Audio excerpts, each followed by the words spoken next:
Great, well, welcome everyone. It's a pleasure to welcome you to the Monday night seminar series here at the lab, and I'll extend that welcome to those of you in this room as well as those of you who are streaming online this evening as well. So it is a terrific pleasure for me to introduce our speaker tonight. I'm Dr. Pete Mara. Pete is the director or the head of the Smithsonian Migratory Bird Center. He's been working at the Smithsonian as a scientist since 1999, soon after he had finished his PhD at Dartmouth College and his master's at Louisiana State University. We're really fortunate to have Pete here with us because he's one of the leading avian ornithologists and scientists working out in the world today. He has a variety of projects domestically and internationally, spanning a wide variety of topics ranging from ecology and conservation to urban ecology, disease ecology, movement ecology. And he really distinguishes his work from what a lot of people do by working at the interface between basic and applied science. A lot of his work relates in some way to trying to understand how bird populations respond to changing environments and including human activities. One of the things that really impresses me about Pete is his ability to engage with diverse audiences on topics that are really important in terms of conservation.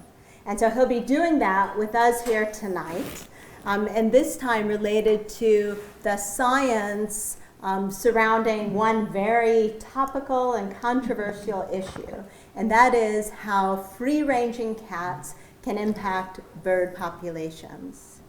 And now, we understand that this is a topic that does raise a lot of emotions for many people, and we've heard some of that expressed to us even in planning this seminar tonight.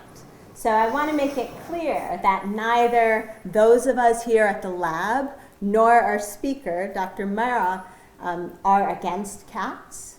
We care about cats. In fact, many of us at the lab who work here also own cats, indoor cats. And we also recognize that emotion, that deep concern, that desire to engage in conversation is a really good thing. We value that. We encourage that. At the same time, we also are asking that people be courteous and respectful of one another tonight, and also of our speaker, and to be sure that he has the opportunity to share with us the science that he wants to discuss and his perspectives without being interrupted. And you will have an opportunity to ask Pete questions after he finishes his discussion here in this forum, as well as afterwards at the book signing. So with that, Pete, it's a pleasure to have you. And yeah, thanks so much, Amanda.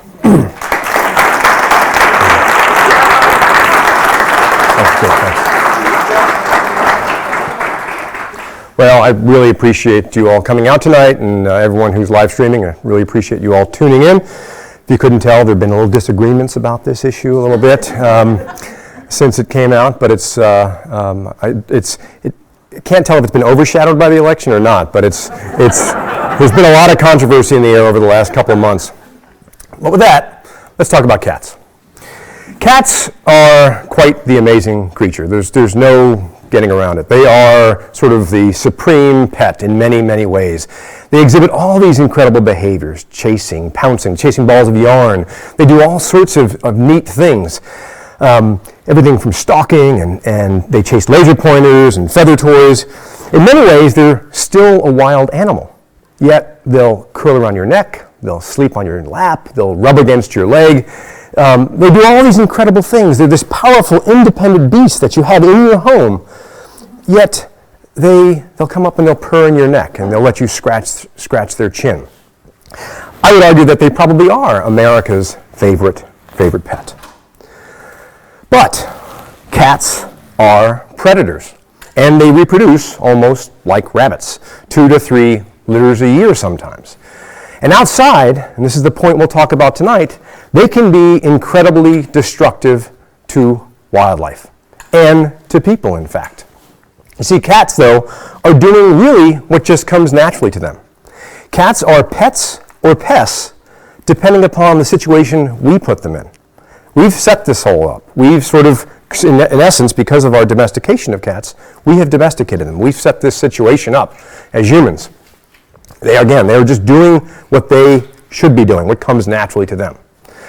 And outside, these consequences are highly significant. In addition to the impacts on biodiversity, they also have consequences on human health and also on their own health. Cats outside, some estimates are that they live half as long as indoor cats. So this evening, what I'd like to do is to describe the current situation with the outdoor cat. Basically, talk about the book a little bit. I want you to buy the book. So I'm not going to tell you everything in the book. In fact, the most exciting stuff is still in the book. But the thing I want to emphasize is that the book is based on data and science. Hundreds of papers, scientific papers. 99% of them are not mine, okay? In fact, there's only one paper that I refer to that's mine. It's a big paper, but it's only one of the papers. All the other papers that I reference and talk about in this book, that Chris and I talk about in this book, are not my papers. They're international, and there's a lot of them. So the science is clear. As I'm talking, one of the things I really want you to think about in the back of your mind, there's really two big questions. The other question I'll leave towards the end. But it's this question is, should we let cats persist outdoors despite the consequences they have for wildlife and humans? And there's another caveat to that we'll talk about because there's a consequence to this. But I want you to think about that. Given where we are, should we let them persist? Should we be wildlife managers? So let's talk about cats, a little bit of background. Globally, there are 40 species of cats. You all know the big 7, right? Lions, tigers, cheetahs, leopards, snow leopards. I always forget the last few, but you know where I'm going. Then there are 33 other smaller species of cats that are really fascinating animals. Things like the sand cat, the serval, the margay, the flat-faced cat. There's all these really cool cats all over the world, many in the tropics. This is a European wildcat, and there are actually 20 or so subspecies of European wildcats. And the domestic cat is thought to have been domesticated from 5 subspecies of the European wildcat. Ironically, many of these populations in like Scotland and other places, France, are highly endangered. Some, like in Scotland, are down to about 100 individuals. Definitely the species was brought to its knees due to habitat destruction. And this is going to be a theme that I'm going to sort of try to get into your heads. Brought to its knees by habitat destruction, but now its greatest threat is inbreeding with domestic cats and the diseases that they carry. So that's a decision that people have to make. Do we remove cats, domestic cats from the wild to save another species? This is an ecological dilemma. This is the dilemma that people on the front lines of science and conservation have to deal with. So I want you to think about that. So that's another sort of question that I want you to have in the back of your mind. Is it okay to kill one species to save another? Again, this is what the book goes into, so you got to buy that book. But in this case, we're looking at the extinction of a native species because of now inbreeding with a domesticated species. So that's a problem. But about 10,000 years ago, cats became domesticated. They are thought, there's a variety of theories. The best theory is that that was about the time when we started to contain water, grains, houses, and those grains and houses started to attract house sparrows and mice, and that attracted European wildcats. Turns out there's a genetic underpinning to tameness, and over time certain individuals became more tame, whether they were captured and bred selectively, or there was some sort of selection for tame individuals over time. Nobody knows. You can't recreate this. But sometime, somewhere in the Fertile Crescent around 10,000 years ago, domestication of the cat was thought to happen. Since then, cats have invaded our culture. There are sculptures, Greek sculptures, Roman sculptures of cats. They're in ancient artwork. Pablo Picasso deeply loved cats. He was mesmerized by cats. This is one of his famous paintings called Cat Catching Bird. It's thought to be a pregnant female, but cats were the subject of many of Pablo Picasso's 50,000 paintings or so. Mark Twain loved cats. He was often seen walking with a cat draped around his neck. And of course, cats occupy a lot of popular culture as well. Sylvester, Morris the cat. Morris for president. That's sounding pretty good right now, in fact. Garfield, Little Kitty, Sylvester, and of course, Tartar Sauce, AKA Grumpy Cat. But cats, again, are part of our modern culture in many ways because people really connect with cats. I didn't even go into cat videos. There was there's a lot of them. They're fun to watch. I enjoy watching them. There was one recently that had, I think, something like, 10 million hits. It was like, obnoxious cats. It's like, cats jumping on babies' heads and things like that. But yeah, people like cats, love cats, and I totally understand it. But the point that we need to remember is that Felis domesticus is just that. It is a domesticated animal, just like a sheep, just like a cow, just like a golden retriever or a chihuahua, a chicken, a pig, or a rabbit. I used to say that cats remain the only species that roam free, although I was just out west in some wilderness areas in Montana, and I couldn't believe the damage done by free-ranging cows on private lands. But that's a different book. That's Cow Wars. And horses. But, so in the United States, how many cats are there? I'm going to tell you folks, it's hard to count cats. It really is hard to count cats. So we have estimates, but these are estimates. And most of what we do in ecology, of course, is estimate. That's what we have to do.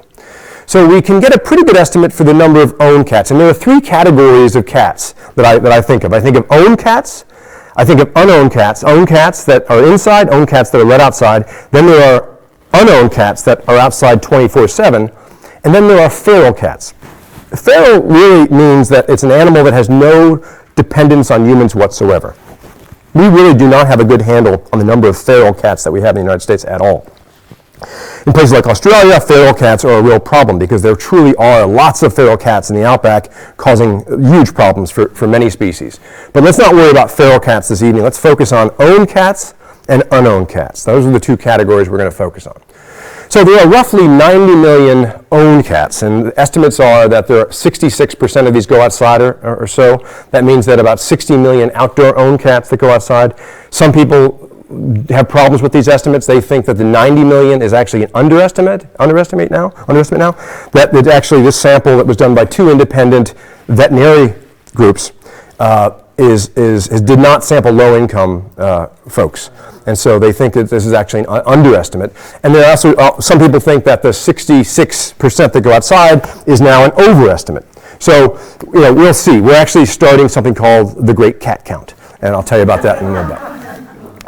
And so then what about the unowned cats? Well, this is even harder to estimate. So there's 5 or so different groups that have estimated this. It's really rough. It's got huge error bars, but it's somewhere between 60 to 100 million unowned cats right out there.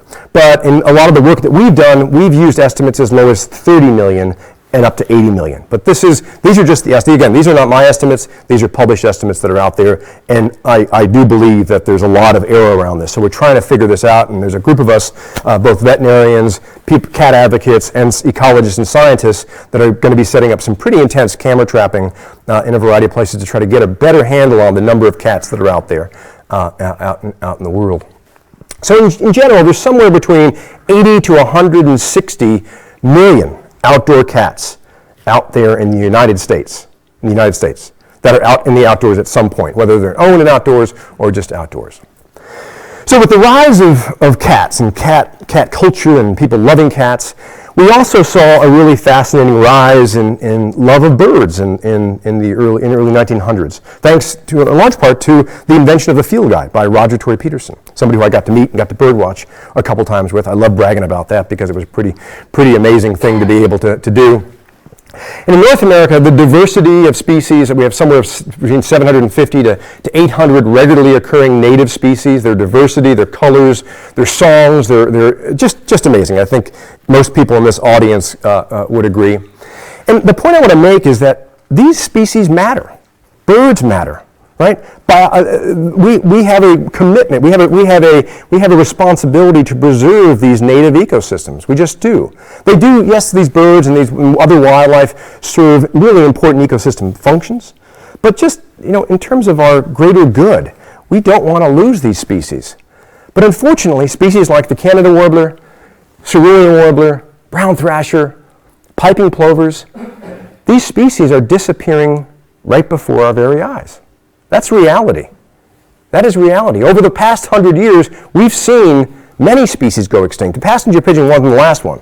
There have been many other species that have disappeared off the face of the earth, and not just in the United States, elsewhere as well. Species decline before they go extinct. That's just reality. That's what happens.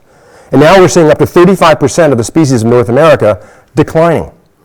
And yes, humans are totally the ultimate cause of most of these extinctions. No question about it. But there are multiple proximate causes that we can control. And what we have to do is to figure out how we minimize our footprint so we can stop these declines. We can figure out why these species are declining. The problem is that now, unlike, think of DDT or other pesticides in the past, there was a single factor driving these declines.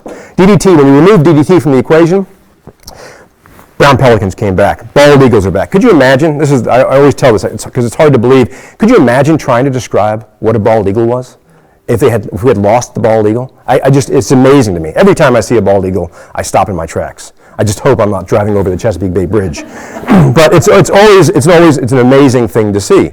But we pulled DDT out of the equation. All those species rebounded. Nothing went extinct. Now, folks, it's much more complicated. It's not just a single factor. In most cases, we think that it's probably multiple interacting factors that are happening at different scales. That's the problem now. We can't point to one thing for most of these species that seem to be declining. The point is that some of these things are reversible and some are not, but we need to figure out what they are and address all of them. So tonight I want to cover three broad areas. I want to talk about the consequences of cats, talk about the solutions, and then I want to talk about something I refer to as the cat wars. And these are going to be the general topics that follow generally in the book. So I'd like to have you guys put yourself in the 1890s. Let's say 1890. No cell phones, no electricity, no fax machines, no fake news on Facebook, no planes. And the boats that were available, which was the primary mode of both regional and international movement, were made of wood. If a wooden boat hit a rock, that boat would go down. In fact, that's what happened. Several hundred sailors lost their lives right around in New Zealand, right around Stevens Island. And the New Zealand Maritime Division, Association, whatever it's called, decided it was time for a lighthouse on this really hardened, this remote island. And so three different families, one guy by the name of David Lyall, who happened to be an amateur naturalist, went out to Stevens Island. He was one of the first lighthouse keepers out there. And he was quite excited about this, apparently, because he got to pursue a lot of the things that he loved to do, like bird watching. At about the same time, as one story goes, a cat by the name of Tibbles, it's not clear if his name was really Tibbles or not, or her name was really Tibbles. It may have been a couple cats. The details are foggy, but cats went out to Stevens Island.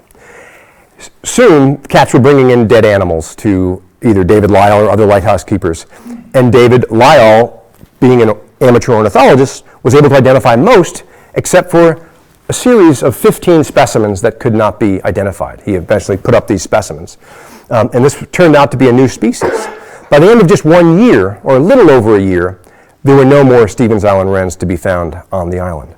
So this is the story. This is the first chapter of the book. I call it the obituary of the Stevens Island wren, and it sort of recreates what happened back then in 1894 on this island. But unfortunately, it wasn't the first and it wasn't the last species to go extinct due to cats. When we wrote the book, there was only one paper that really had done a summary, primarily on islands, by a guy by the name of Medina. It was published in Global Change Biology. And in that book, they reported 33 species extinctions of reptiles, birds, and mammals. A month after our book came out, a paper came out in the Proceedings of the National Academy of Sciences, which is actually a pretty good journal. And this was a much more thorough analysis and included some mainland areas, including Australia. And they actually reported 63 species of extinctions caused by cats. I want to point out that I actually call it contributed to cats, because I also feel like many of these extinctions, cats were probably implicated along with other factors, whether it's habitat loss or other, but they were a primary cause of the extinction. This is 2 species of reptiles, 40 species of birds, and 21 species of mammals. That's 26% of the global extinctions during the period of the Anthropocene, second only to rats. That's extinctions. That means these species are gone off the face of the earth. There's no there's no coming back. So that's sort of one of the first things that I'm starting to, I'm writing this book, and I'm actually starting to pull this data together, and I'm just amazed at the sorts of impacts that we're seeing globally. And this is a global issue. This is not just an issue in the United States. So there's this long history of birds impacting cats through extinctions, but the focus was really on islands. And so a few years ago, we started to ask the question about what is the magnitude of mortality? How many birds are being killed in the United States? What's just the magnitude on, say, mainland areas? And I want to just tell you a little bit about how I got into this.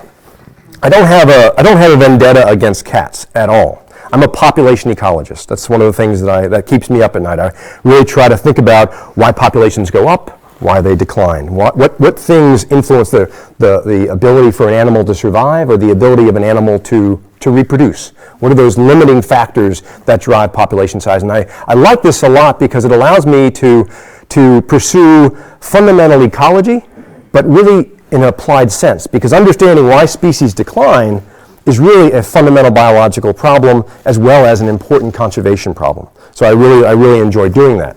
But back in 1999, when West Nile virus first hit, it hit in New York around the Bronx Zoo, and a colleague and friend of mine by the name of Tracy McNamara was the first person to really identify the pathogen of West Nile virus. But 2 years later, it came down to the Washington, D.C. area, and we started seeing a lot of dead birds around. And I started working with Al Dupuy and Laura Kramer from the New York State Department of Health, who have a really big, really impressive West Nile virus lab, and we started to really look at West Nile virus dynamics in the DC area. We actually tracked West Nile virus down into Cuba, the first ones to find it in Cuba and Jamaica and Mexico and Puerto Rico. We tracked this virus.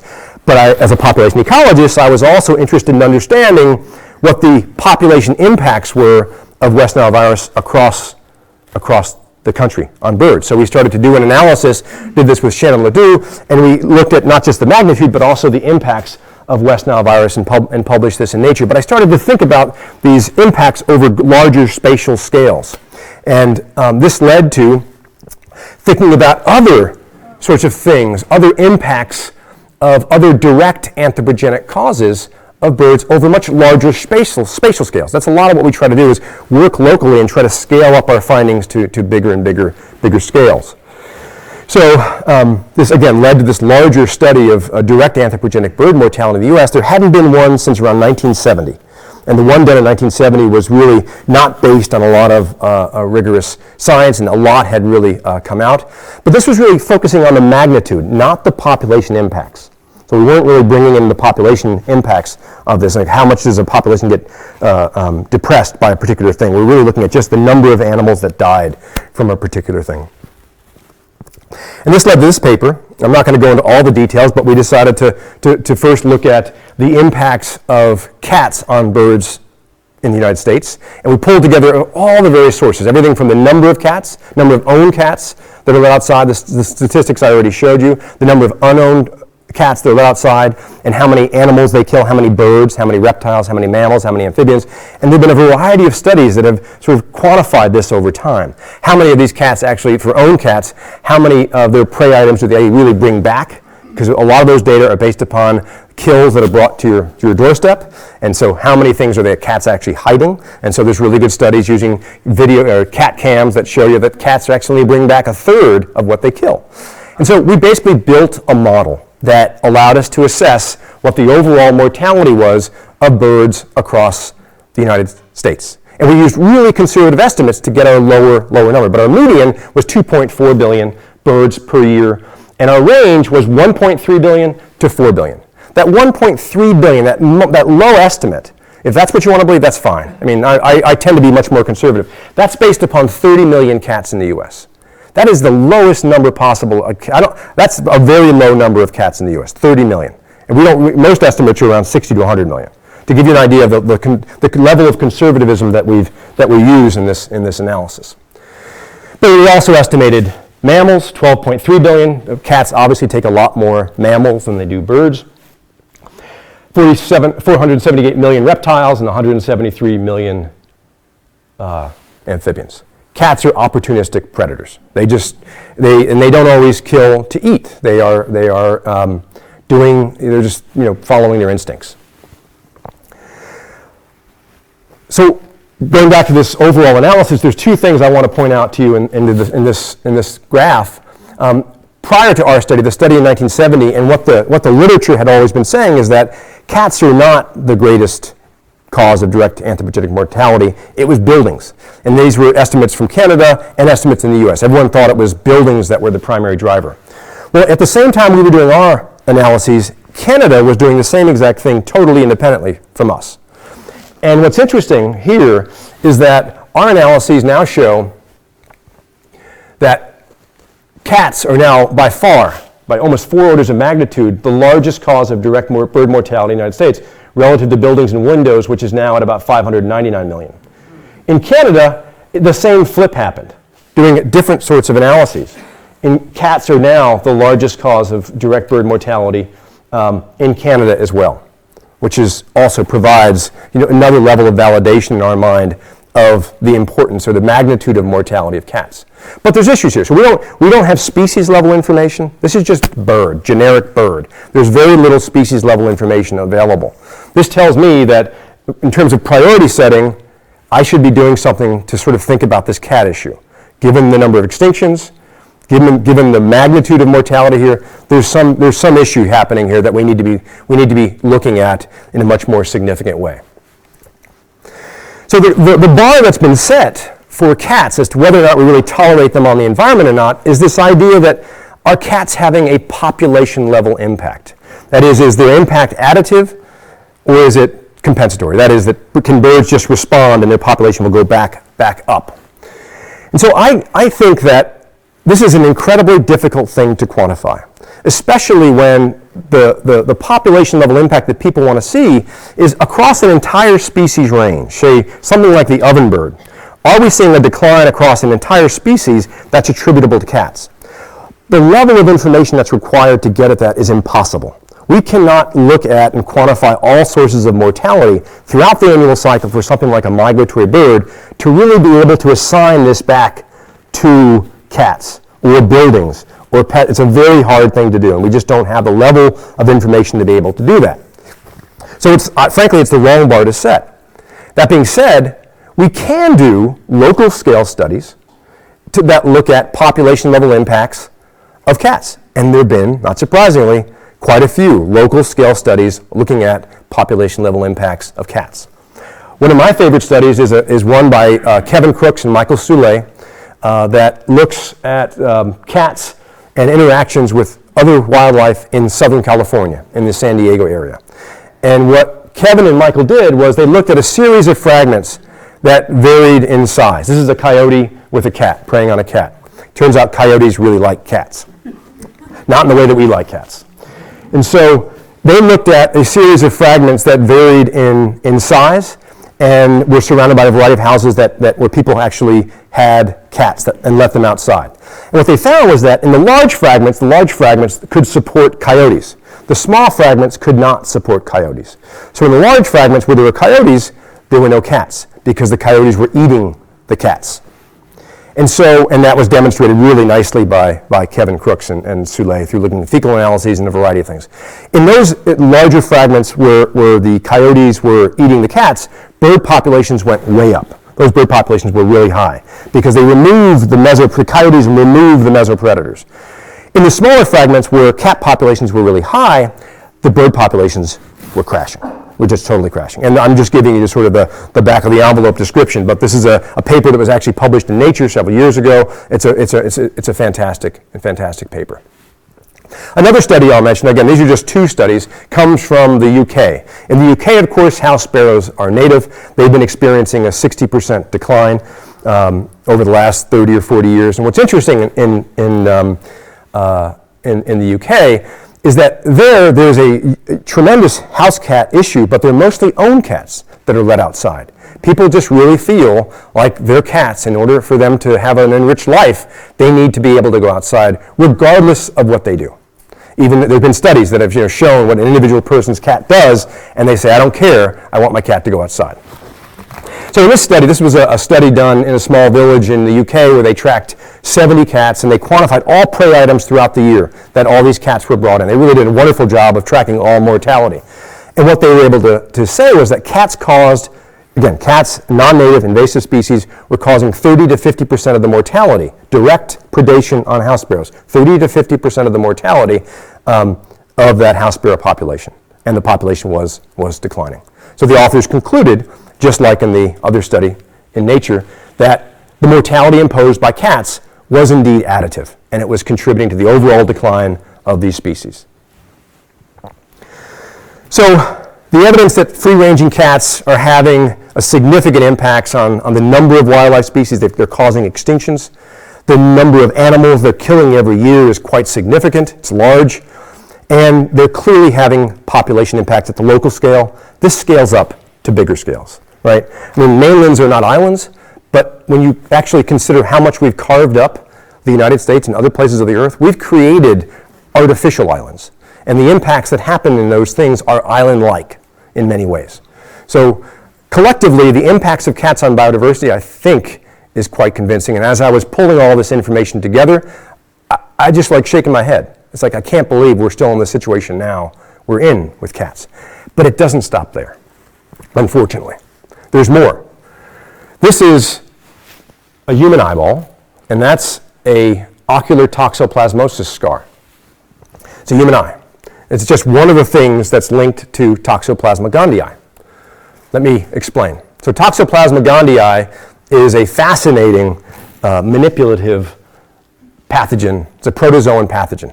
Most people are aware of toxoplasma and toxoplasmosis risk due to pregnancy. So when you're pregnant, when women are pregnant, they're told not to change kitty litter boxes because of the risk of picking up a Toxoplasma oocyst. Right? And if you pick up a Toxoplasma oocyst, there's a possibility you could have a miscarriage, or there could be other complications with birth. This is actually quite common in other places around the world where education is good. We here in the United States have done a really good job of educating people about this, so it doesn't happen very often, although just 2 weeks ago in Seattle there was a case. So this is how most people think of Toxoplasma gondii risk. But let me tell you a little bit about Toxoplasma gondii, this fascinating manipulative parasite, this pathogen. It breeds only in cats. So cats, not just domestic cats, but felids more generally. We don't know how widespread it is. It's felids more generally are the definitive host. So Toxoplasma gondii only sexually reproduces within cats. So it finishes its full life cycle in cats. Cats will go through an infective stage every once in a while where they start shedding these oocysts, which are sort of like microscopic eggs, imagine. But they're called oocysts. And they're shed out in the environment. They shed out tens of thousands, if not millions, of these oocysts for 2-3 weeks. It varies. And these oocysts are some of the most indestructible things in nature. They survive for multiple years. They survive frozen soil. They survive marine environments. And that creates a problem because then they're exposed to unintended hosts. The idea of this pathogen is that it will eventually get into things like small rodents and small birds. And what's really cool is this protozoan parasite changes the behavior of its hosts. So a small mouse that was once fearful of cats is now attracted to cat urine, which is really cool because then it's easier for a cat to prey on an animal, and that pathogen can finish its life cycle back in that cat host. And this has been demonstrated in really cool experiments by people like Robert Sapolsky, Yaroslav Flager. This has been published in really wonderful places. So this is a solid foundation of understanding about what's going on with the pathogen. But the problem is, and this is a problem with a lot of emerging infectious diseases, is that once this oocyst is out in the environment is sort of polluted with oocysts. And when you've got 60 to 100 million cats out there shedding these oocysts, and these oocysts don't go away, this builds up over years, and it creates problems. And it gets into our food systems, and cats like to defecate where? Sandboxes, gardens. And so through fecal oral transmission, through getting into our meat supplies, and it's found often in meat, and when you undercook meat, it's thought that that's one primary way that it's ingested, although it's now thought that that's not as important as just fecal oral transmission now. It gets into humans, it causes other problems. I've already mentioned the miscarriage problem, but there are actually other more disturbing problems, or not equally disturbing problems. This is a study that was done in Denmark looking at Toxoplasma gondii infection and self-directed violence in mothers. Pretty good sample size, 46,000 Danish women who have their levels of Toxoplasma gondii antibodies measured. And once you have antibodies, unlike a lot of other things, you don't clear Toxoplasma gondii. It's not cleared. The oocysts move up into your brain and they insist in your brain. Occasionally they drop down to your eye and they cause ocular toxoplasmosis. Next time you go to your eye doctor, ask them how often they see ocular toxoplasmosis. They're going to say it's quite common. Oftentimes the scars heal, sometimes they cause blindness. And it's amazing, when I give these talks, oftentimes people come up to me afterwards and they say, actually, I'm blind in this eye, or I've been diagnosed with Toxoplasma gondii, and I'm just going to say, I'm not a doctor. I'm not that kind of doctor. But it's amazing how common it is when you start talking to people about these things. But back to this one study. So 46,000 women, Danish women, whose level of Toxoplasma gondii antibodies were measured between 1992 and 1995. What they found was that women with Toxoplasma gondii infection were 2 times as likely to commit suicide as those that were negative. Now, this is a correlation, and many of these studies are correlations. It's very difficult to do experimental infections of Toxoplasma gondii with human subjects. It's a difficult thing to do. It's difficult to do other experiments in mice that replicate what goes on in humans. But it doesn't stop there, unfortunately. Toxoplasma gondii has now been linked, and I'm not talking about 2 or 3 papers, I'm talking about 50, 60, 70 papers from around the world that have now shown a significant link between Toxoplasma gondii and bipolar disorder, depression, schizophrenia, and suicide risk. The CDC now considers Toxoplasma gondii and toxoplasmosis as one of the most neglected infections from a group of 5 parasitic infections in the world. There's one scientist that I was studying, this guy by the name of Torrey, and his colleagues from Johns Hopkins. They've been studying the link between Toxoplasma gondii and schizophrenia for over 20 years. And I read his earlier papers 20 years ago, and I was like, he's made some incredible contributions to our understanding of this. But initially in his papers he said, but don't worry about cats, not a big deal. And he studied this more and more, and he actually reports now that if you have Toxoplasma gondii infection, you're 3 times as likely to develop schizophrenia compared to somebody who's negative. But I asked him, I said, so now, 20 years later, after doing all of this research, what is your current stance on cats? And he said his current stance on cats, and this is in the book, is that if you have small children, I do not recommend you have outdoor cats because of the potential risk of them developing schizophrenia later in life. Now, I want to emphasize at the same time that for most people, this is not a problem. Most people remain asymptomatic. If you have a compromised immune system, there are issues there. But we're still, there's enough to know that there's a problem here. Do we need more research here? Of course, no question. We need to continue doing research. But some scientists that have been studying this think it is as significant, if not more significant, than the impacts of malaria. Malaria, which is mainly, most of the real negative impacts are in Africa. This is global. This is global. So about 22% of us in this room right now are infected with Toxoplasma gondii.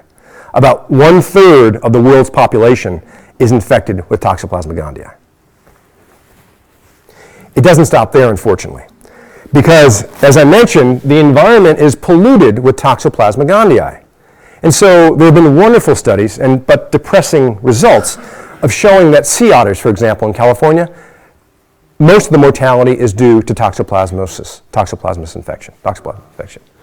This is a Hawaiian monk seal. Just last fall and winter, 2 Hawaiian monk seals, a critically endangered species, died of Toxoplasmosis gondii. This article just came out in October. Another black mark against domestic cats. They're killing Hawaii's rare monk seals. Domestic cats are all over the place in the islands of Hawaii. All over the place. And the list of animals that are impacted by toxoplasmosis goes on. Spinner dolphins, Hawaiian goose, Hawaiian crow, red-footed booty. The list goes on. There's whales. The list goes on and on and on, because these oocysts persist in marine environments just like in terrestrial environments. All right, so we've focused on the consequences. In my opinion, they're pretty significant. What about the solutions? Well, one of the things I like to start off with was that when I was growing up, and before at the time I was growing up, dogs would roam free all around my neighborhood. People would open the door, let the dog out. There were unowned dogs too that would roam around in packs. People would occasionally get bit. Rabies was an issue. We got it. It wasn't good for the dogs. Dogs would get hit by cars. It wasn't good for the dogs, right? We've learned this lesson. When will people learn to treat cats like dogs? Why is it okay for cats just to roam free? It doesn't seem like the most responsible way to care for a domesticated animal to me. Not to mention the facts, what they're doing to other things. So we got that under control. In fact, we wrote an op-ed. I've got copies of the op-ed here that came out in the LA Times a month or so ago. In fact, the day that op-ed came out, it's kind of funny. My wife and I were at a local watering hole bar celebrating our 18th wedding anniversary, and the waitress comes up to the table and she says, "I'm a crazy cat lady." And I'm like, "What?" So I didn't ask, I didn't say a thing. But that very day, that op-ed came out, and I said, I'm glad you're a crazy cat lady, I'm glad you like cats. She didn't know anything about me. I said, "I hope you keep your cats inside." And she said, "Yeah, I definitely do." My two previous cats are, one was killed by a coyote, and the other one was killed by a dog. I've learned my lesson. I'm not going to let my cats out anymore. And so she gave me pictures of her cat, Mustachio, a.k.a. Moose. And Moose, she's actually trained Moose to be on a leash. And Moose now stops at the curb, goes across the street. Now, not all cats can be trained on a leash, and you're not going to be able to take your cat for a run, probably, so it's not really an aerobic thing. But I'm seeing more and more cats on leashes. I'm seeing more and more people that feel like I need to enrich my cat's life, but I don't want to do it at the expense of other things. And so they walk their cats on leashes. This is for owned cats. In Portland, in Oregon, they've started to really push this idea of these things called catios. Lots of people in Oregon have catios. It's great. They actually have catio tours. So you get a glass of wine, you go check out this catio, you go to that catio. It's actually wonderful because if you really feel like your cat wants to have an enrichment, get an enriched experience of being outside, seeing wildlife, it's fantastic. It's doable, and it's great for owned cats, for people that really feel like their cat can go outside. But we need to do more. This isn't enough. And I hope the trend is changing, that people that own cats are starting to keep their cats inside. But where I live in Maryland, I still have enormous numbers of people who just let their cats outside because they feel like that's the thing to do. That's what they've got to do. But I really feel like we need to start requiring licensing. We do not require cat licensing. I don't know of anywhere in the United States where licenses are required. That's ridiculous. We need to step up enforcement. We need to fine people who let their cats outside. We did this with dogs. We've got to take the same path towards cats. But what about the unowned cats, the outdoor cats, the 60 to 100 million, or even the 30 million, whatever the number is? What about those? This is where it gets really, really tricky. And it's a very difficult situation. There's an enormous problem here. And what we're doing, folks, is not working. For wildlife, for people, or for the cats themselves. It's just not working. And this is what I'm about to really get into is what's really fueling the cat wars. There are a few things that we can do, but our main goal is really to reduce the number of cats.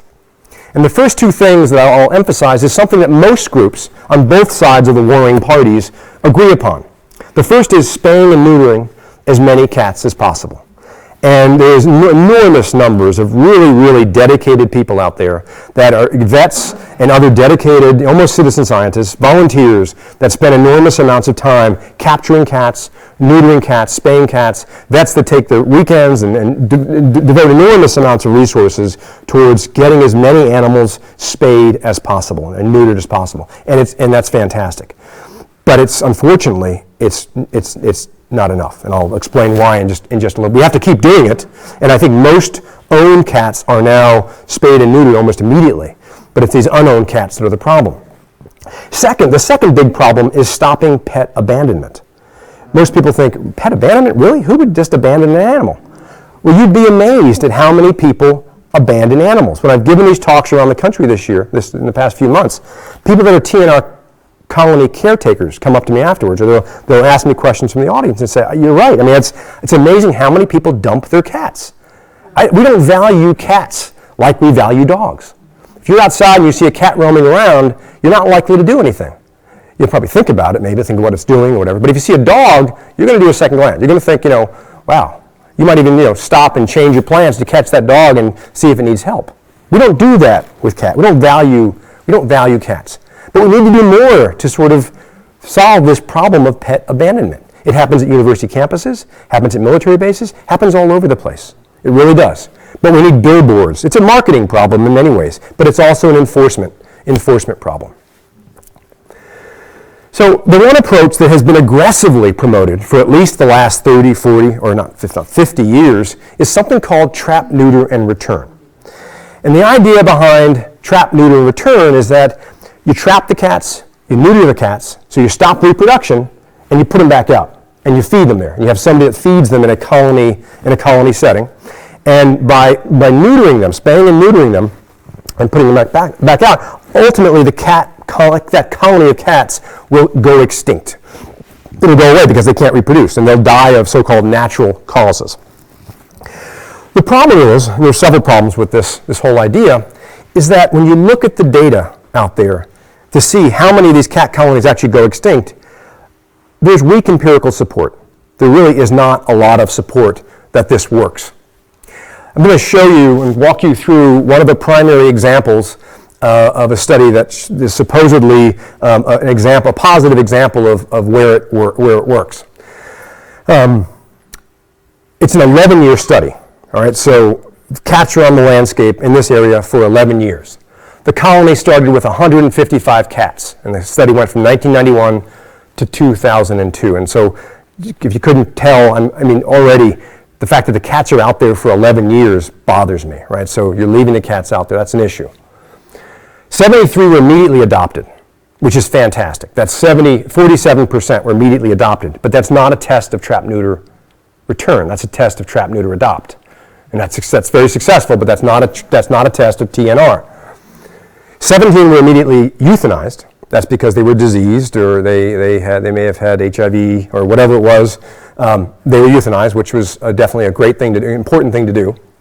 10 were found dead over that 11-year period. 6 of those were killed by cars. 4, it's not clear what happened to them. They were just found dead.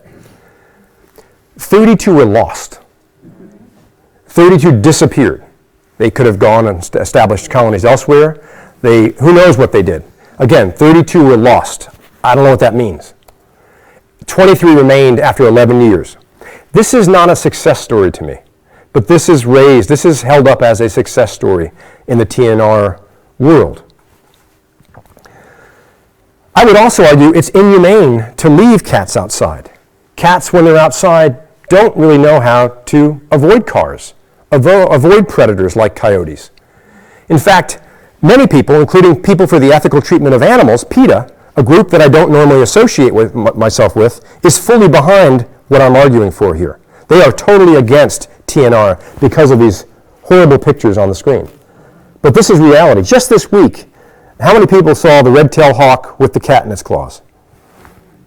Not that many. Anyway, if you want to see a horrible video, there's a video that somebody in St. Louis, some guy, videotaped a red-tailed hawk grabbed the kitten, and it was just holding that kitten in its clutches, just like it would with a native prey item. And then it flew off with it. That happens more times than you might want to know. This is the natural mortality that happens in the TNR colony. I'm not sure how this is a better end than the alternative. So the other problem with TNR is that in order for you to see population decline, you need to have at least 75%, but more likely upwards of 90% of the cats neutered or spayed in that colony in order for there to be no population growth. It's very hard to capture that many cats and neuter them, especially given that most of these populations are open populations. That means there's constant immigration into these colonies, and you have new individuals coming all the time. And these are not professionally managed colonies. These are colonies that dedicated, passionate people are managing and trying to capture the cats in, trying to feed the cats in. They can't do it all the time. So what's happening is it's creating this larger issue. Immigration continues in the colony, and it also encourages cat dumping. Because people that don't or can't keep their cat anymore are more likely to dump their cats there. This happens all the time, and I have other TNR people telling me the same thing. that this is actually, they see this happening. They don't realize that makes me more, convinced that my stance is correct than it was before, but it's totally true. The other thing, folks, is that across the U.S., we don't come close to spaying or neutering 1 million outdoor unowned cats. If there's a minimum of 30 million cats out there, and we're barely even coming close to 1 million, we're just nibbling around. We're nibbling around the edges. We're barely scratching the surface of what's happening here. We need a different solution. What we're doing is not working, right? So, finally, how are we evaluating TNR? These animals are still impacting biodiversity. So from the cat's perspective, they're staying alive, but they're still impacting so many other things. They still have the potential for spreading disease, and not just toxoplasmosis. Rabies is another issue that I haven't gone into. I do in the book. I'm not going to tell you any more about it. You got to read the book. But rabies is another issue, as are a whole other suite of diseases, right? And so when we evaluate something like just TNR, it's not just from the cat's perspective. We need to look at the holistic picture here, especially when it's environmental, and especially when it impacts so many things. We can't just be from the cat's perspective. So all that being said, we're not going to get all the cats off the landscape immediately. It's just not going to happen.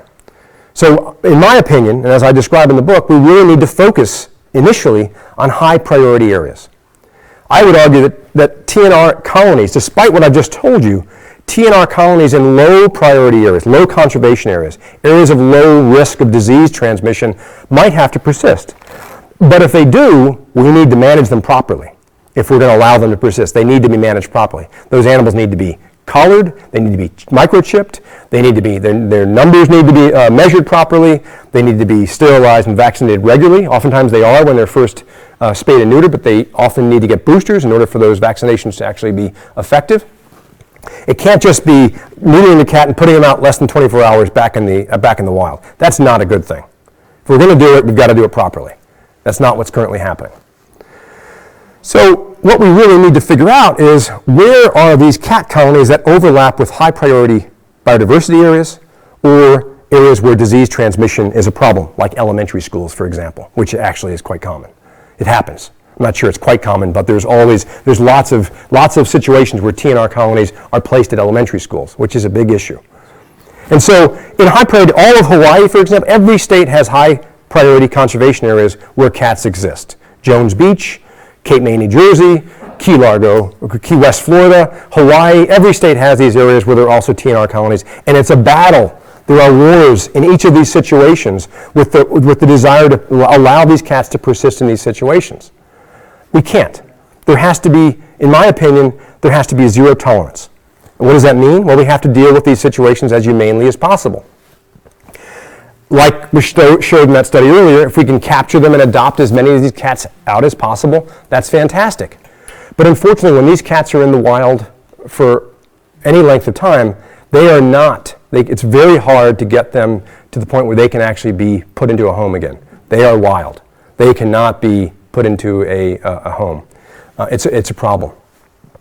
There are things like Cat House on the Kings, where they're basically cat sanctuaries where you can keep 750 to 1,000 cats. There's more of these around than you might know, but these are enclosed areas where hopefully they are minimal impact.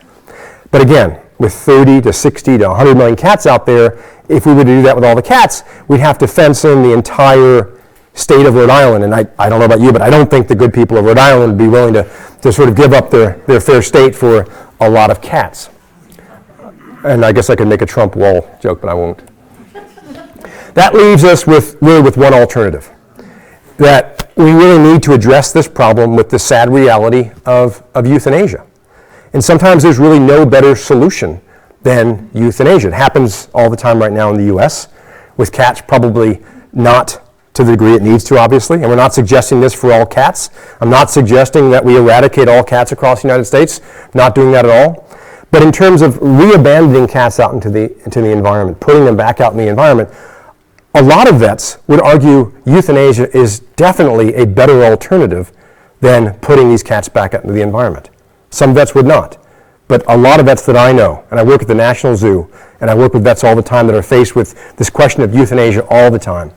And the conditions that animals are under, many vets do believe that this is a much better alternative. So we're left with this ecological and animal welfare dilemma, and it's turned into a war. The war has been going on for 20, 30 years. You publish one paper on science, it's attacked. And again, the war is not between cats and wildlife. The war is really between people and the constant refutations of the science that are demonstrating that cats are a problem. People that just feel really passionately about cats, and they don't want to believe the science. There's an anti-information war going on in more places than just politics. And it's largely because it deals with this problem of ultimately needing to kill one animal to protect another. And this is a dilemma. It is an issue that we need to grapple with. But we manage wildlife. We manage environments in many, many ways now. We have to. We've manipulated and changed our natural existence in so many ways, whether it's dealing with getting rid of trees in an area that's of high burn potential, like in Tennessee. If they had burned those forests properly, we may not have been looking at the forest fires that are taking place there or in so many other places across the United States. And the list goes on. White-tailed deer, same thing. Cats, same thing. But it is a problem. So we don't think that many people actually recognize this problem, but we've done plenty of science at this point to make the decisions that we need to make. Yes, we need more science. Sure, there's certain things that we can still figure it out, but we know enough now that we really need to make the difficult decisions moving forward. It took about 50 years to finally move the needle for climate change, for people to finally stop refuting the science. It took about 20 years for DDT before we finally stepped in and made the difficult choices, 40 years or so with lead. With cats, believe it or not, there are papers going back 100 years to the turn of the 19th century where people were talking about late 1800s, early 1900s, talking about the impacts of cats on populations. So we've known for a long time. We really need to move beyond the wars to the decision makers to make these difficult decisions and act on the information that's available, that we have in hand, and really do what's right for wildlife, for human health, and I would argue also for the cats themselves. Thanks very much.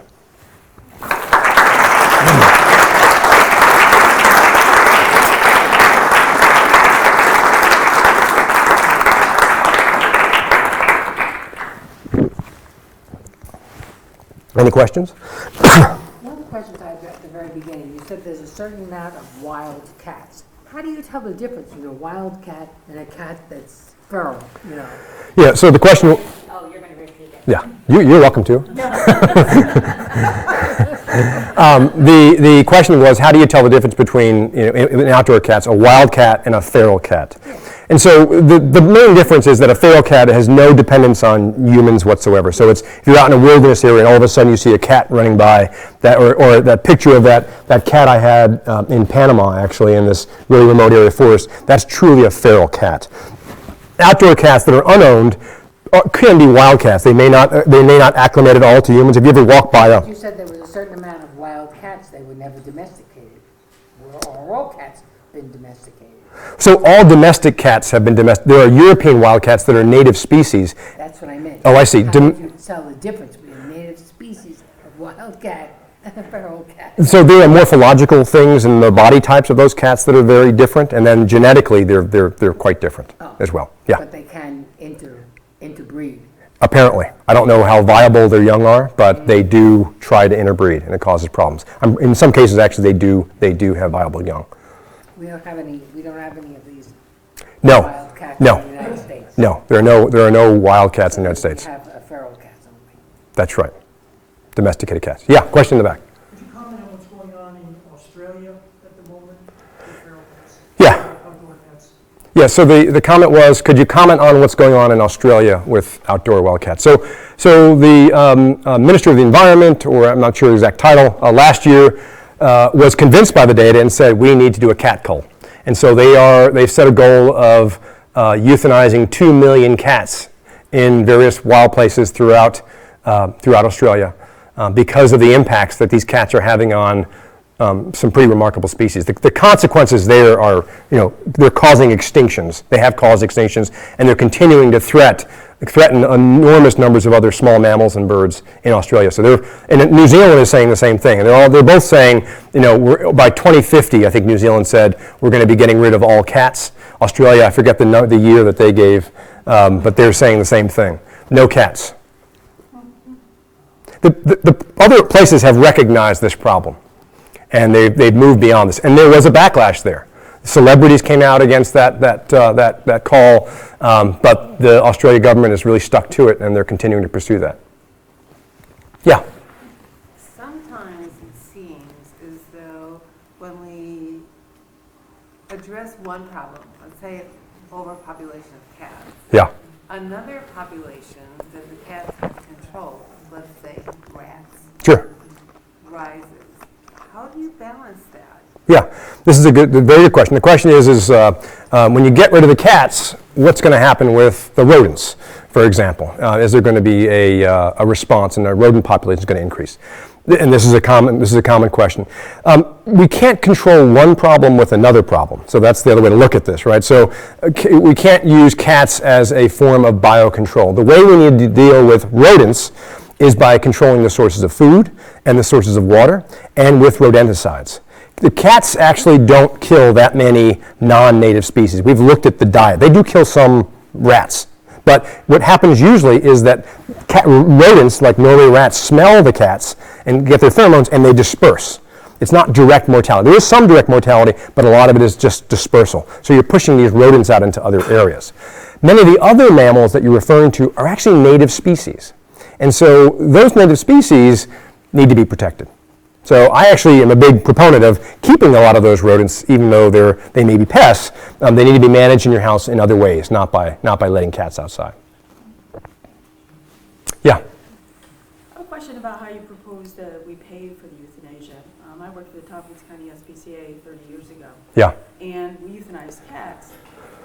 We went to the community and we asked for funding from each town to support cat control the same way that dog control is supported. Yeah. And received no funding. Yep. Now, I don't work with the Tompkins County SPCA anymore, but basically, out of desperation for donations, they became no-kill. I don't know if you're familiar with our shelter. Yeah. At the time, I was a nuisance wildlife control person. I had a business. I managed feral cat colonies by removal. I took the adult cats to the SPCA where they were euthanized, and I tamed and found homes for the feral kittens. Managed isolated colonies successfully that way. Did not work that way downtown. 2001, the Tompkins County SPCA went no-kill, and so there was no longer a legal option for euthanizing cats. Yeah. So I took advantage of their spay-neuter, and I started doing TNR instead. Yep. It was very interesting. When I was doing removal of cats, people were like, and of course I would have the kittens at work and things like that. Sure. Like, oh, you're such a nice person to do this. It's so hard that you have to euthanize the adults, but so great that you're saving the kittens. When I started doing TNR, the very first day I announced I was doing a TNR colony, after 15 years of receiving no financial help, I received $1,200 in donations. So the fact is that people will support with money saving cats, but they won't support with money euthanizing cats. So how on a national level would you suggest? It's a really good question, and I really appreciate your story. I mean, it's really, really important. So the basic question was, how do you fund this plan? How do we deal with this issue? And I would argue it's a much bigger issue about how little we actually support shelters and animal welfare and animal responsibility. I don't think we do a very good job with it at all. And my hope is that groups like the CDC, will start to get involved. USDA will start to get involved. Government agencies will start to get involved. Through licensing, there'll be additional funds that are going to be supporting this. Because you're right, people aren't going to support euthanasia efforts. All I know is that TNR is really not the solution. It's a feel-good solution for many people, and that's why people donate to it, because they love cats, but they don't really have the same connection with wildlife and biodiversity. They don't really understand the consequences of toxoplasmosis. That's really why I wrote the book, is to make sure people understood the collective impacts that's going on here. But the funding issue is a huge issue. Most shelters are not supported all that well. So again, my hope is that this is going to become My hope isn't that it becomes a human health crisis, but my hope is that agencies like the CDC will recognize this as a much more significant issue, and other groups like the U.S. Fish and Wildlife Service will step up to the plate and start to take action in these areas where they really need to take action. Thankfully, U.S. Fish and Wildlife does do these things, but they do it undercover, and they don't make it public, and that's a problem, and it puts people like you in vulnerable positions and difficult situations. In fact, in Key Largo, where people are trying to get rid of cats to save a couple of rodents down there, there's this gigantic colony in a marina right next door that keeps feeding cats into this colony. And it creates this huge problem because there's this massive TNR colony right next to this big wildlife refuge, and there's no enforcement. They can't do anything about it. It continues to be a huge problem with an endangered species. So it's a really good point. The U.S. Fish and Wildlife situations that I'm familiar with often capture the cats and then take them to a shelter and expect the shelter to euthanize the cats. The problem with that, of course, is that it increases the euthanasia rate at the shelter. And, you know, I think shelters really would have been a lot more open to your message had you come 30 years ago. But I think the backlash that a lot of people are seeing is that it's not until shelters and individuals took it upon themselves and spent their own money to address the issue that people who are concerned about birds then stepped up to the plate. So I've been doing TNR and removal for many years, 30 years. I spoke at the 19th Vertebrate Pest Management Conference. Been doing this for a very long time. And honestly, it's just amazing. With removal, I have to hide. I can't get landowner permission. But with TNR, doors are open for me.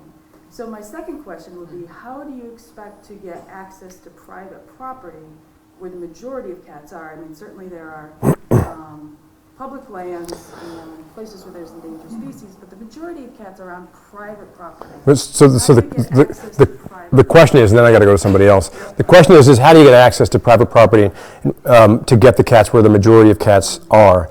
And what I want to emphasize is this is a really complicated problem. Not that question in particular, the cat problem is a very complicated problem. There's no simple solution here. It's why we need to prioritize. That's not why we need to be strategic. And in my opinion, we need to really identify those areas where cats overlap high priority conservation areas, like in Key West, like in Jones Beach, like in Hawaii. These are all on public lands. And one of the first things that I would really like to see done is a statement that says no cats on public lands. Once this starts, once people in more influential positions, decision makers step up and start making these statements, I think there'll be a tendency for other people to come along with those messages. Once we start stepping up and doing that, but it's going to take, it's going to take that sort of first step on public lands. It's going to take groups like National Audubon Society to step up and say this is a problem, or the Royal Society for Protection of Birds to step up and say this is a problem, because the evidence, frankly, is overwhelming. It is really clear. And so we need to have those really important and influential groups step up and say there's an issue here, we need to do something, and then ultimately it will happen. But it's not going to happen overnight. I'm not kidding myself. Australia's looking at 2050, right? New Zealand, the same thing. We're looking at 100 years. And we're never going to get rid of cats, which is not, outdoor unowned cats. It's never going to happen. What I'm concerned about right now are the birds of Hawaii. The stopover of birds in Cape May, New Jersey, or Jones Beach, piping plovers in Jones Beach, or other places. And again, there's all sorts of places like this on public lands. Yes, the majority on private lands, but there's so many other areas that we need to be focusing on. If we can do that now, we'd be doing tremendous good. Thank you. Yeah, thank you. Yeah. I think one of the major impediments to cat management in this country is, in fact, the way we're framing the question. And unfortunately, I think the science is complicit in that. That if you look at the literature on both sides, you read the papers. Science is supposed to be objective. That there's a hypothesis, there's a study done, and then there's a discussion, allegedly a balanced discussion of the pros and cons, the weaknesses that are involved in the studies. You know yourself that doing research in this area the methods we have are far from perfect. They have limitations. And what was disappointing when I read your book was that you have selected certain pieces of information you talk about in the book the bias that's associated with people looking for information that confirms their own preconceived notion. And so, for example, you talk about rabies, and you say rabies is a major problem. Well, there are like 247 in 2014 cases of rabies in cats in this country. 247 in the entire country. Per year. 90% of rabies cases in animals come from wildlife. Does that make them a wild or a public health problem? My only point, I don't want to argue those points, my point is if you look at all of the literature coming out of the conservative or the conservation folks, or you look at the animal welfare literature, it is been, you read it and it's biased. It's people cherry pick the information that they want to put. You talk about your models. Your models are based on stochastic modeling, wonderful tool, but it has its own limitations. And taking data from several small, you mentioned in your talk, the study that was done in England with 70 cats. People have taken that in the conservation area and blown that and said they use that to model how many millions of birds are killed all over the United States or in fact in other parts of the world. And again, I can't defend that. I think that's not science, or it's a misuse of science. And I don't think that if you look at the literature, in my opinion, that it's absolutely clear. Yeah, I'm going to interrupt for a second here. So I totally disagree with you. Well, And you say it's absolutely clear. What happens is the people on the other side start to look for things that are false, right? And I would say exactly the same thing to the animal welfare people about TMI. yeah, so I mean, So I think we have to guard against the same bias we accuse the public of. I'm sorry, but I disagree with you. The paper, for example, the paper that you're referring to where we scale up, we threw out studies that were way too high, way too low. We only included studies that had a minimum sample size of it's a collection of studies. It's not a meta-analysis, it's called a synthetic review. And we were very, very conservative in the papers that we included. We weren't biased towards high or biased towards low. We tried to get certain sample size, minimum sample sizes. So we were very conservative in the inclusion of that model. Let me finish. No. Let me finish. And so in this case, I don't agree that it was biased. We took the best available data. And that's what you do. You try to scale up to try to understand the impacts. One study, I'm talking about the book. So in the interest, ma'am, excuse me, there are a number of people that are here tonight and that are also online who also want to have the opportunity to ask questions. This isn't really a forum for a lot of, we appreciate your comments, you've been given a lot of time, but it's time that we take someone else's question. But thank you. Pete will be around after, and I'm sure he'd be happy to discuss. Sure, yeah. Are we taking some questions online? You're answering them so far. Okay. Yeah. My question was kind of Australia being the model for kind of working on their cat problems and a timeline. I don't know if Australia would be something that what they're doing with baiting cats would work in the U.S. or kind of if you think that's, I don't want to say your problem to figure out how to manage it or who's going to kind of figure out what the problem is, whether it's trapping to bring to a shelter to euthanize or baiting them. It depends. It's going to be a site-specific problem. It turns out a lot of the baiting and poison approaches they're using in Australia are not working that well. So they're developing a variety of other techniques. Cats do not actually eat dead animals very well. They kill them themselves, and so poisoning cats is not it's a very hard thing to do. So in this case, it's going to be a difficult thing to sort of say there's one size fits all. It's going to be like in Hawaii, it's going to be a very different thing than it might be in Jones Beach or something. Could be just capturing and then a euthanizing sort of a thing, as opposed to not capturing the animal and applying some other sort of a killing approach. Yeah. To go along with that question, if we already can't capture even a fraction of the cats to neuter and spay them, why would we be able to capture enough to euthanize them to really make a difference? So the question is if we can't already capture enough cats to spay and euthanize them, how can we really do something that makes a difference? Again, it's got to be a targeted approach. So if you've got an area like Jones Beach or Key Largo, Florida, or Cape May, New Jersey, or again, areas in Hawaii where they are posing an extreme risk, you can go into those specific areas and you can remove those cats. We've done it before. We've done it in other areas. We just don't do it because of the current problem. But people have done it. And you know what? When you remove the cats, birds come back.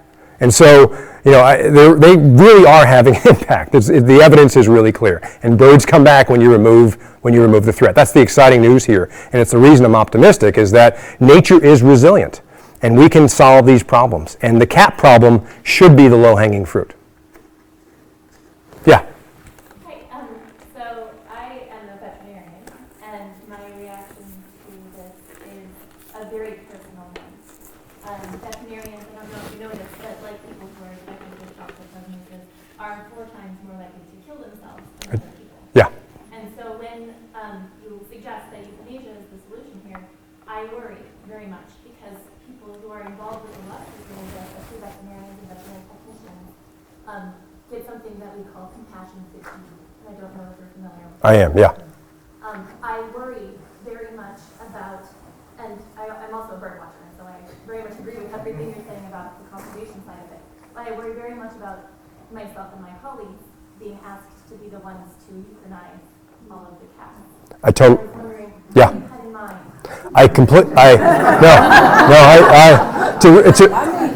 So the question is that euthanizing animals is a very, very difficult thing to do, and there's something called compassion fatigue in veterinarians, and veterinarians that have toxoplasmosis are 4 times as likely. No, veterinarians.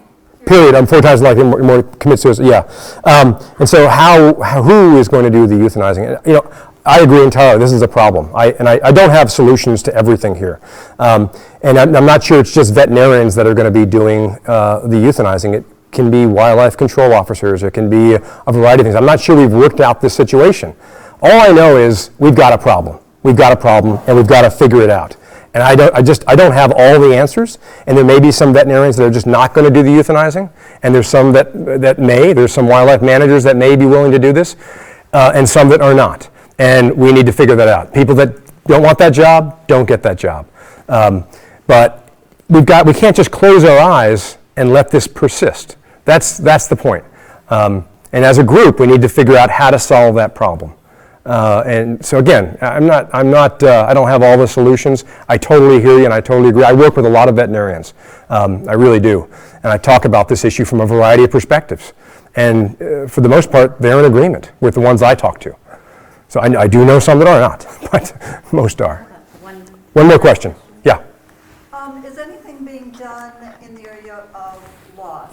Because you talked about, we've controlled wild dogs now because we have laws that it's illegal to have dogs running free. Yeah. I realize the cat thing is bigger, but are people working toward something similar? You said with laws? Yes. Yeah. Actually laws where it's illegal to have an unlicensed cat. Right. So the question is, are we moving forward with a legal solution towards free-ranging cats or unowned cats outside?